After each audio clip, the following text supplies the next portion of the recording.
أعوذ بالله من الشيطان الرجيم بسم الله الرحمن الرحيم وأنذر عشيرتك الأقربين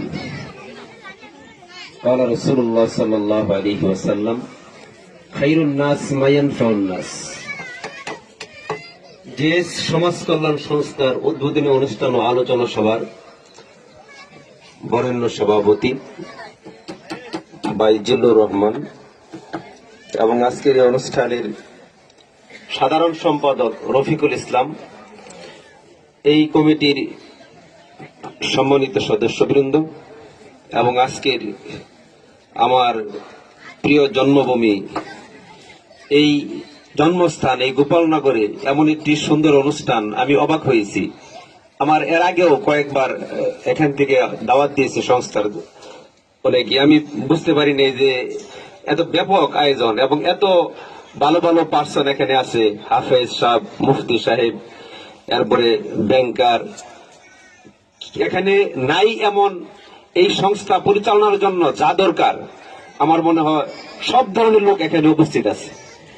আমি আরো আশ্চর্য হয়েছি যে এই সকালবেলা আসার পরে আবার খাওয়া দাওয়া, এখানে আবার আরো খাওয়া দাওয়া আছে, আবার বাচ্চাদের জন্য খেলাধুলা এখানে আছে এবং এরকম একটি সুন্দর অনুষ্ঠান। আমি গত কয়েকদিন আগেও ওই মাঝিহাটি একটা সাউতুল হেরা হাফিজে মাদ্রাসার সভাপতির বক্তব্যে আমি বক্তব্য দিতেছিলাম। এর আগেই একজন লোক দাঁড়িয়েছে, আমারই মামাতো ভাই ইমন, তারা ওই এলাকায় একটা এরকম সমাজ কল্যাণ একটা পরিষদ, সমাজ কল্যাণ একটা এরকম কয়েকজন যুবক মিলে একটা মানে তৈরি করেছে। তা আমি মনে মনে চিন্তা করলাম যে এটা সুন্দর উদ্যোগ। এই উদ্যোগ তো আমাদের যখন আল্লাহ রসুল মোহাম্মদ রসুল্লাহ সাল্লাল্লাহু আলাইহি ওয়াসাল্লাম যখন নবুয়ত তিনি পান নাই, তখন হিলফুল ফজল প্রতিষ্ঠা করেছিলেন। রাহিকুল মাকতুম কিতাবের বর্ণনা, রাসূল ইসলাম ৪৫ জন লোকদেরকে, তার নিজের কওমের লোকদেরকে ডাক দিলেন এবং তিনি বললেন যে আমি আল্লাহর প্রশংসা করতেছি এবং তিনি একক অদ্বিতীয়, তার কোনো শরিক নাই এবং সেই যিনি পৃথিবী সৃষ্টি করেছেন। তোমরা যেরকম আজকে সবাই এখানে একত্রিত হয়েছ, আবার ঠিক একদিন এমন একটা সময় হবে মানুষ যেরকম ঘুমায় পড়ে আবার জাগ্রত হয়, ঘুমো হচ্ছে এক প্রকার মৃত্যু, আবার জাগ্রত হয়ে যায়। ঠিক কিয়ামতের ময়দানে তাওহীদ রিসালাত আর আখিরাতের বক্তব্য দিলেন মুহাম্মদ রাসূলুল্লাহ সাল্লাল্লাহু আলাইহি ওয়াসাল্লাম এবং তার চাচা প্রথম বিরোধিতা শুরু করল আবু লাহাব। এর আগে তিনি প্রতিষ্ঠা করলেন হিলফুল ফজল। আজকে যেরকম যুবকরা এখানে আছে, যুবকদের ভূমিকা বিশাল। সূরা কাহফে আল্লাহ নিজেই প্রশংসা করেছেন, ইন্নাহুম ফিতয়াতুন আমানু বিরাব্বিহিম ওয়া জিদনাহুম হুদা। আল্লাহ বলেন ইন্নাহুম ফিতয়াতুন, তারা ছিল কয়েকজন যুবক। আসহাবে কাহফের বিশাল ঘটনা, শিরকের বিরুদ্ধে কথা বলেছেন এবং তারা ওই জালিম সরকারের বিরুদ্ধেও বিরাট ভূমিকা নিয়েছেন। কয়েকজন যুবক ছিল যারা কোরআনে কারিমে তাদের ভূয়সী প্রশংসা করা হয়েছে।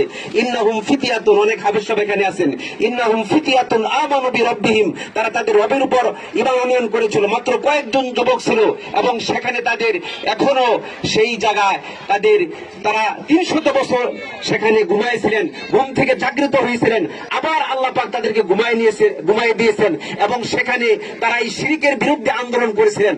আজকে বক্তব্য দেওয়ার এখানে বিষয় না, আমি যেটা বলতে চাই যে আল্লাহ রসুল মোহাম্মদ রসুল্লাহ সাল্লাল্লাহু আলাইহি ওয়াসাল্লাম হিলফুল ফজল প্রতিষ্ঠা করেছিলেন। তার লক্ষ্য এবং উদ্দেশ্য ছিল মানুষদের সেবা করা। আজকে এখানে সেবার মনোভাব এই সংস্কার দ্বারা আছেন, ওনাদের কর্মকাণ্ড দেখে আমি আশ্চর্য হয়ে গেছি, অবাক হয়েছি যে এইটা উদ্বোধনী অনুষ্ঠানে এই ধরনের মানে আসার পরে অনেক সেবামূলক তাদের মনোভাব। রাসূল বলেছেন খায়রুন নাস মা ইয়ানফুন নাস, সর্বোত্তম ব্যক্তি সেই যে মানুষের উপকার করতে পারে, মানুষের যারা কল্যাণ করতে পারে, এর চাইতে ভালো মানুষ আর নাই। এবং এদেরই অবস্থান পরকালীন, তাদের জন্য আল্লাহ পাক তাদের জন্য ব্যবস্থা থাকবেন, তারা সেই কাঙ্ক্ষিত জান্নাত থাকবে। তারা মানুষের পাশে দাঁড়া, যাদের সেবার মনোভাব আছে, যে অসুস্থ হলে তার পাশে দাঁড়া, শীতার্থ অবস্থা তাদের কম্বল নিয়ে দাঁড়ায় যায়, এদের অবস্থা অনেক ঊর্ধ্বে। আল্লাহ আমাদের সকলকে এরকম একটা সংস্থার সাথে থাকার, দেওয়ার, পরামর্শ দেওয়ার সার্বিক, আমি আমার অন্তরের অন্তঃস্থল থেকে এখানে আমাদের অনেকে হয়েছেন, আমাদের এলাকার, আমাদের স্বজন, আমাদের গোষ্ঠীর লোক সহ অনেকেই, দুই গ্রামের অনেক লোক এখানে আছেন।